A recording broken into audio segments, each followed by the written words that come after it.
Now, I find the subject of the Chinese Communist Party rewriting the Bible to be very interesting. As somebody that studies the Bible, and as somebody that enjoys the philosophy that is within it, practically, philosophically, I find it interesting hearing about at least this present time, and it's been around for the past 3 years. The Chinese party, the Chinese government rewriting the Bible. I find that to be interesting because I'm curious. I'm very curious as to how that would sound. Curious as to how that would sound, and we have illustrations of how that would sound. I'm going to be quoting some of them. And just to get this started, this is coming from persecution.org. Persecution.org, Chinese Communist Party government rewrites portions of the Bible. It reads, Rep. Gallagher cited two cases of the CCP rewriting portions of the Bible. The first from the account in the Gospel of John of Jesus telling the woman caught in adultery to go and from now on sin no more. After telling the scribes and Pharisees, let him who is without sin among you be the first to throw a stone at her. This is John 8, 3 through 11. A textbook from a Chinese university appeared in 2020 with the account from the Gospel of John rewritten to end with Jesus himself stoning the adulterous woman to death, according to Rep. Gallagher. The second is a report that the CCP authorities in Hainan province forced Protestant churches to replace the Ten Commandments with Xi Jinping quotes, changing the first commandment from "Thou shalt have no other gods before me," Exodus 23, to resolutely guard against the infiltration of Western ideology. Completely interesting. The shift there. It's a shift there marketing government and marketing the authority of government, not directly, but indirectly and in a creative way that will draw observers to it. In a creative way that will draw observers to it. There's something about the human nature, and I've been reviewing this concerning what the image of God is contextually according to the scriptures, dealing only with the scriptures, what the philosophical context of the image of God is. And what you realize, what you come to find, is that there is the author of the Bible, the author of the first chapter of the book of Genesis, formally letting the reader know that there is an innate draw. There is an innate draw to being and to feeling right. When enslaved by religious restriction to the mind and to the conscience. This is innately within the human being. The human being craves. The human being craves and will think positively of the slavery connected to religious laws. And they will think positively for it. They will see that it is positive because at the root of the human being going through whatever transition they're going through, at the root of the human being, not all, but some that would find this stimulus necessary, at that root is the observance or the realization that there is no good thing within it.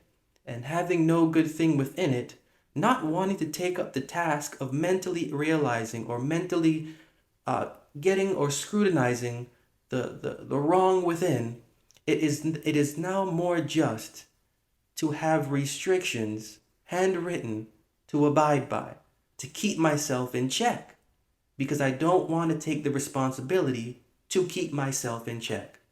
I will just have the pen of another priestly mind or handwritten Moses to do that for me. This is the allure of the human being, naturally.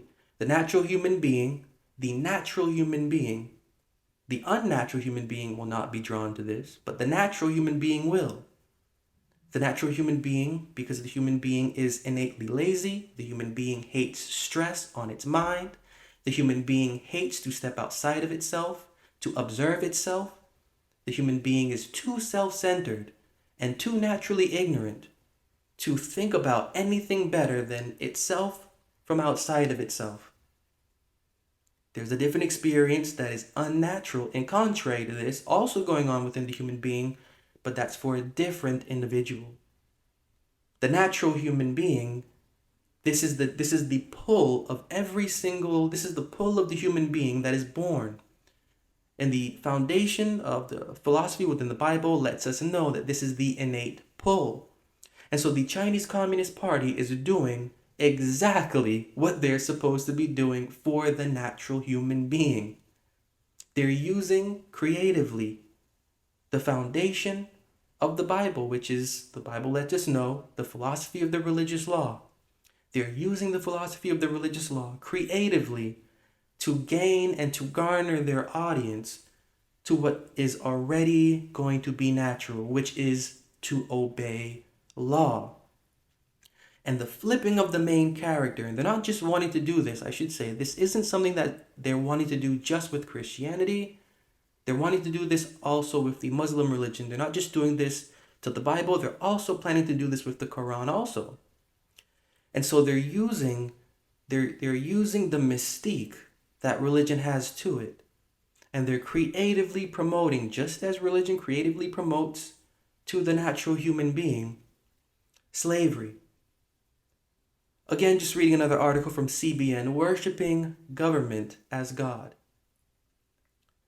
China tries to rewrite Bible, in quotation marks, brainwash children.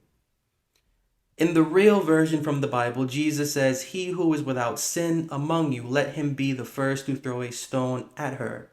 And the crowd begins to leave. Jesus tells her, "Go now and sin no more." In a version reportedly found in a Chinese textbook published in September 2020, the crowd disperses. But then the text falsely claims, when everyone went out, Jesus stoned the woman himself. She added, "They're really trying to brainwash children at an early age about what the Bible says and to confuse them. They can try as they may, but I don't think it will be successful. Ultimately, I believe the truth will come out." Now that's an interesting quote, because to deceive by the Bible is something that the authors and the editors, modern day editors, and even as it was continually being edited hundreds of years ago, deception is something that is thrown into the Bible by these editors to promote their agenda. So when you're reading these new Bibles, when you get these new Bibles, when you get these new translations, and when you're seeing these interpretations within these new translations, these Bibles are being edited and translated by individuals that, one, do not know the philosophy that is within it, that, two, have no care for the philosophy that is within it, and three, have no care for the minds that will be reading these things thereafter. So they're inserting things that have really no viable reason for being there, and yet, according to a narrative or according to an agenda, they are there because the Christian theory must get promoted through these additions. The Christian theory must get promoted. Philosophy within the Bible, that can just be put to the side. Meanwhile, the Christian theory must get promoted. And so the language will always be for the Christian theory to attract, again, to attract the natural human being. The natural human being will not question this because the natural human being is looking to escape, yet not take responsibility of that escape. That's the natural human being. And that's what these editors do. So there is deception from these editors that are both Christian and non-Christian, editing the scriptures to promote an ideology that has nothing to do foundationally with the philosophy that is within the Bible. So it's really interesting hearing that judgment, and yet the government of the Chinese Communist Party doing exactly what the editors and modern day translators of the Bible are doing.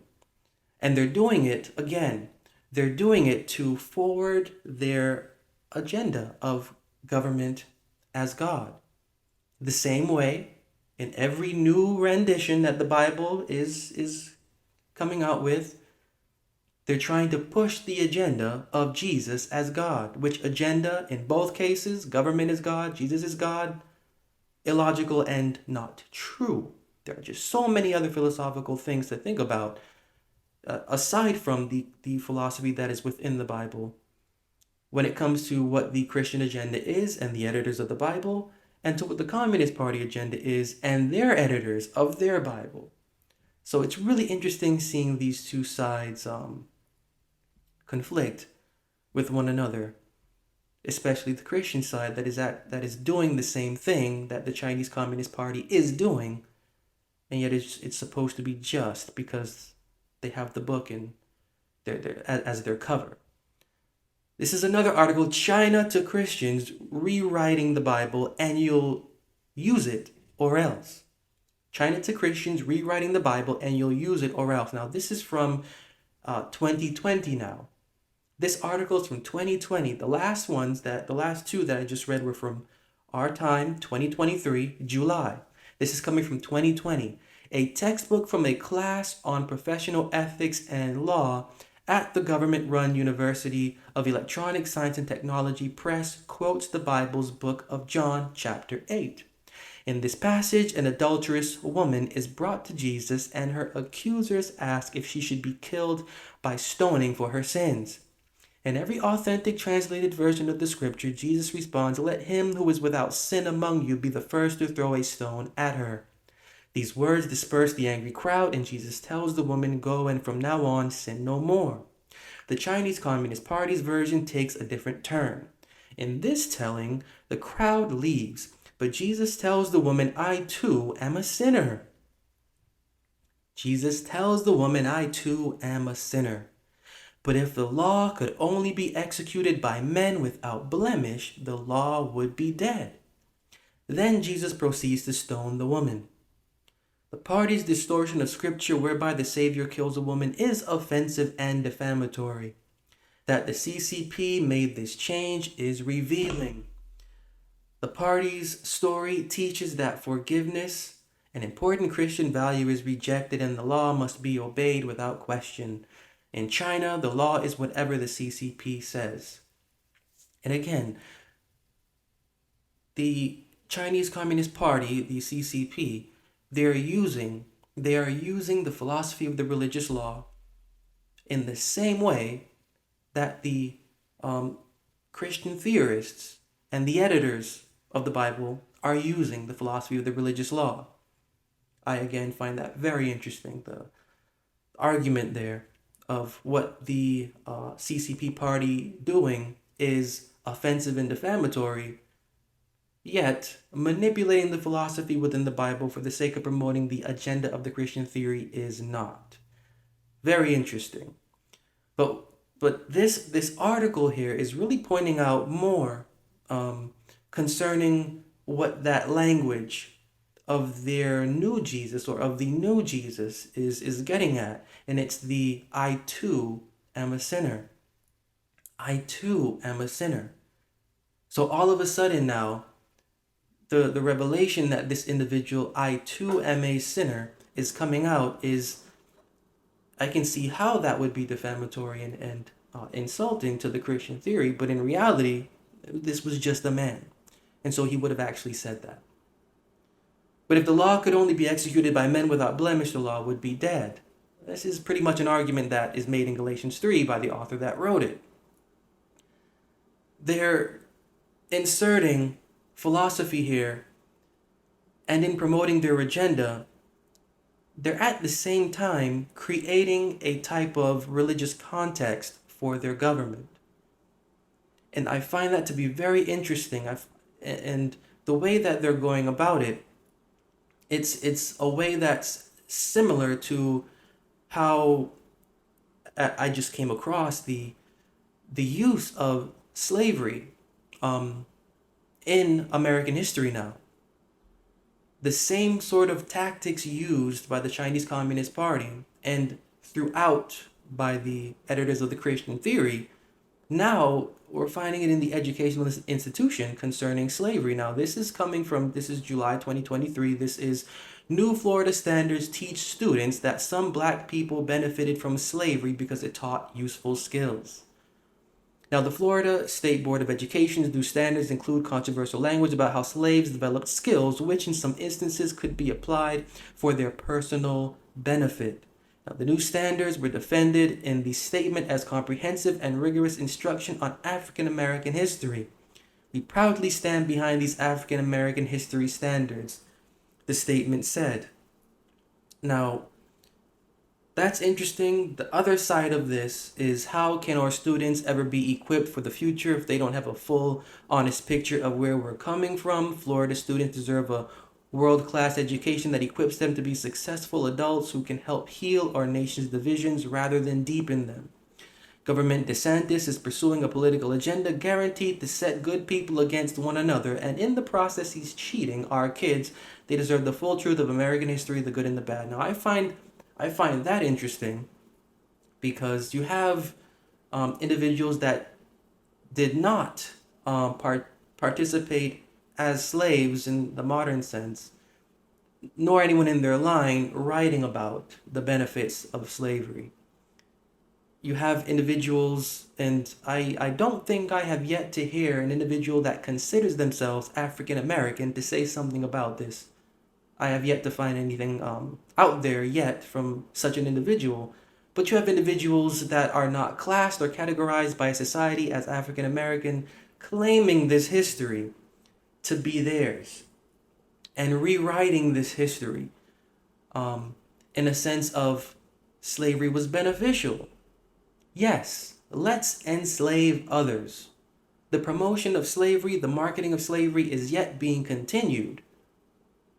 And this time it's really it's not about race. It's not about race. Sure, the race was in, a particular race was enslaved, but it's really about skills. So essentially, we should enslave anyone because they will get the skills they need thereafter. I mean, what are we doing? Like, let's get some Amazon ads going, and let's do some YouTube ads. Let's run this. Let's start enslaving people because they will develop the skills that are necessary for them to continue thereafter. Never mind raping them. Never mind forcing them into doing something against their conscience. Never mind keeping them illiterate. Never mind taking them away from the sanctity of their own personal beliefs and family. Forget that. They're going to develop skills, and these skills are going to be useful, and they're going to be happy for it thereafter. Now, this is coming from 2023 once again. Now, the intent of this particular benchmark is to show that some slaves developed highly specialized trades from which they benefited. This is factual and well documented, said Dr. William Allen and Dr. Francis Presley Rice.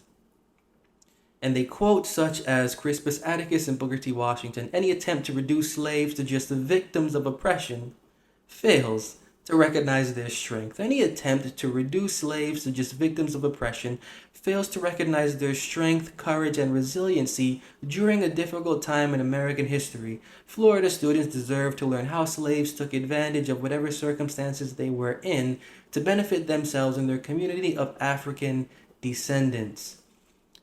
This is now DeSantis, a quote from him. Democrats like Kamala Harris have to lie about Florida's educational standards to cover for their agenda of indoctrinating students and pushing sexual topics onto children. Again, that is more of ideology being used under the guise of history, DeSantis said in January 2023 concerning this new course he's got on American history. That's what our standards for Black history are. It's just cut and dry history. You'll learn all the basics. You'll learn about the great figures, and I view it as American history. I don't view it as separate history, end quotation. So that's, again, really interesting. That's what our standards for Black history are.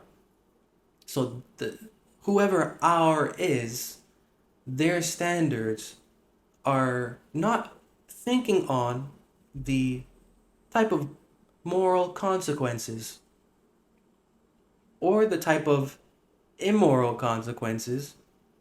They're more focused on creating citizens. They're more focused on creating citizens. And so instead of indoctrinating students on the trans agenda, in that It's okay to believe you're a woman when you're a man, and as the Democrats are pushing in the gay rights and all this. If they can do that, we can also promote the creation of citizenship, the creation of the true philosophical citizen through slavery. I mean, it's brilliant. We can do this. We can promote this if they can do that, if they can push that agenda. Being gay is all right. Being a woman and you're not a woman is all right. Not being able to define a woman is all right. If they can do that, we too can push an agenda whereby we can create, by bringing these children now up, the philosophical citizen. And we can create minds understanding that slavery is good, slavery is just, due to the skills and the courage it takes to build up those skills while being beaten and raped at the same time. That will benefit thereafter, should they be free or whether they die in captivity. Either way, they gain skills. Now that's really interesting because there's a narrative here that is perpetuated by the government. There's a narrative here that is perpetuated by the government. And the narrative here is the narrative of pushing agenda, whether that is a secular agenda or whether that is a religious agenda. Government backs it. And this is something that in my studies within the scriptures, I have found completely. You can go back to Luke 1 and verse 3, where you have in those opening verses the author of the book of Luke writing to an individual called Most Excellent Theophilus. Trace this term, most excellent, throughout the scriptures, and it is only related to high political officials. Acts 23:26, you hear of the most excellent governor Felix. Acts 26:25, you hear of the most noble Festus. Acts 24, verse 3, you hear of the most noble Felix. So in Acts 23:26, it is the most excellent governor Felix. Acts 24, verse 3, it is the most noble Felix. Individuals, these are individuals of high political ranking. The author of the book of Luke is writing to an official, a high-ranking official within the government. The only way their narrative can get the kind of clout and support that it needs is by winning over the government. By winning over the government. And the author of the book of Luke had an interested government member. And if the author of the book of Luke could win that interested government member to his understanding of what the cult believed, well, then that interested government member could create enough connection to have that circulated. That's how that goes. And literally, that's what we're seeing in 2023 of how that goes. That can't go in any other direction. High political ranking or high religious ranking, high ranking in society, I can just say, that is the only means whereby, quote unquote, religion can gain popularity. And a prime example is from the creation of Serapis. Serapis, I'm quoting from worldhistory.org. Serapis is a Greco-Egyptian god of the Ptolemaic period of Egypt, developed by the monarch, by the king Ptolemy I Soter, as part of his vision to unite his Egyptian and Greek subjects. This god Serapis was created to bridge the gap between the Macedonians and the Egyptians. This god Serapis was created by the government, by the head of the government, to bridge the gap between the Macedonians, between the Greeks, and the Egyptians. The only purpose that this god served was to do that. Serapis was a blend of the Egyptian gods Osiris and Apis with the Greek god Zeus. Osiris was the dying and reviving god figure who had been killed by his brother and revived by his sister. Apis was among the most important and highly regarded deities of Egypt. He was the embodiment of divinity, of incarnation, and was thought to incarnate himself in a bull. Ptolemy took the established cult of Zeus and added it to Apis and to Osiris. Zeus was the king of the Olympian gods, referred to as Father, capital F, and understood as the god of thunder as well as cosmic justice. In other words, Zeus was Logos manifested as deity. Zeus was recognized as the deity who had established order and maintained it both for humans and immortals. Alexander the Great, Alexander had hoped to blend the cultures of the regions he conquered with his own Hellenism, but the Greeks and Egyptians were still observing the traditions of their own cultures at the time of his death. Ptolemy I made a fusion of these cultures among his top priorities and focused on religion as the means to that end. Serapis was intended to be, in Plutarch's words, God of all people in common, even as Osiris is in the fact that a Greek, Timotheus, and an Egyptian, Manetho, agreed on the statue's identity. The statue was taken from the statue of Pluto, was taken as a sign from the god that he would assume this role. Ptolemy I built a grand temple for worship, the Serapeum, which came to house the statue from Sinope, which was the statue of Pluto, taken to represent the god Serapis. With Serapis at the center of religious devotion, Ptolemy I began a rigorous building program which continued by his son and successor, Ptolemy II Philadelphus. This is something that's not new. The creation of deity by government is not new. What the Chinese Communist Party is doing, they're doing exactly what they're supposed to be doing according to history. They're doing exactly what they're supposed to be doing according to history. And looking in the book of Acts, the same kind of hatred that Herod had for that new mythology and that new movement concerning the myth of Jesus, the kind of hatred that Herod had in the book of Acts is the same kind of hatred that character, Paul, in the book of Acts, had. And the infiltration of such a character, due to a connection to the high-ranking society within that movement, it is not anything new to think about or surprising. Because once you can get the high society on track to any sort of belief, the high society has the connections to make that popular and then to manipulate the natural human being. There are not many unnatural human beings. And what I mean by unnatural human beings, I mean by individuals who would have their human being guided by mind, instructed in thought and in feeling, whose conscience, devotionally, is not being led by the mind within their human being. General population has that reversed. General population has their human being guiding their devotional outlook and guiding their devotional conscience. If you can get high society onto the track of whatever religion or secular principle you would have magnified, well, then that can be taken as far as that high society will take it due to manipulating individuals operating or functioning via natural human consciousness. This is nothing new that is going on, but it's really interesting, and I'm pointing this out because it is really interesting that we are seeing how things are taking place in history. We're seeing how religion is created. We are seeing the process by which government plays in religion.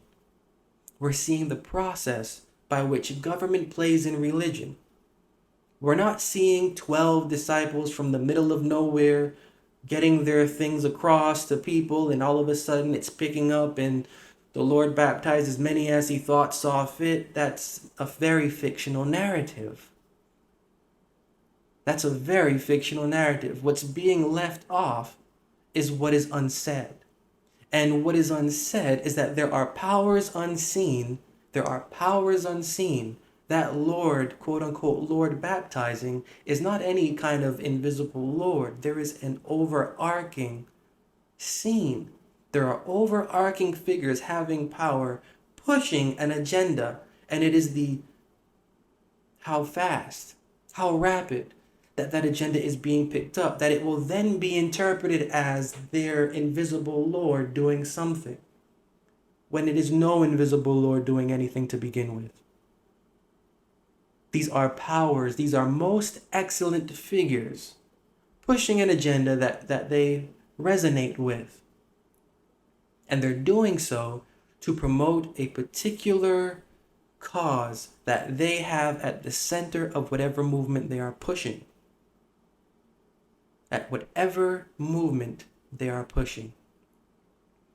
And only time will tell what that movement is, and you can go back in history and see the kind of agendas that are being pushed. The agenda for the creation of a man god who is passive changes the way that insurrections take place. All of these things that are being inserted are narratives to change how society is led and who is dictating it, and how minds that are coming up into society now perceive the way that society should be handled and attacked. If you can change the scope of how society should be perceived and attacked, you can change the perception of how individuals go about operating and functioning in society. You can create mental slaves through the philosophy of the religious law, and that's the intent of the philosophy of the religious law. It is to create slaves, and it is to create slaves that do not realize they are enslaved, and that will continue to defend their slavery, being ignorant of the injustice that is taking place against what is going on within them, because they don't have what is within them awakened. The philosophy of the religious law is serving as conscience. It is serving as their awakening. But to highlight everything that is now going on is to highlight the art. Is to highlight the art of the deception that is connected to the philosophy of the religious law. Because when you can put that into place, you can have individuals doing and believing whatever you would. And I'm not talking about the you being a normal. This is you, government. It is all stemming from government. And government, in some way or another, whether major or minor, having a mind of religion attached to it.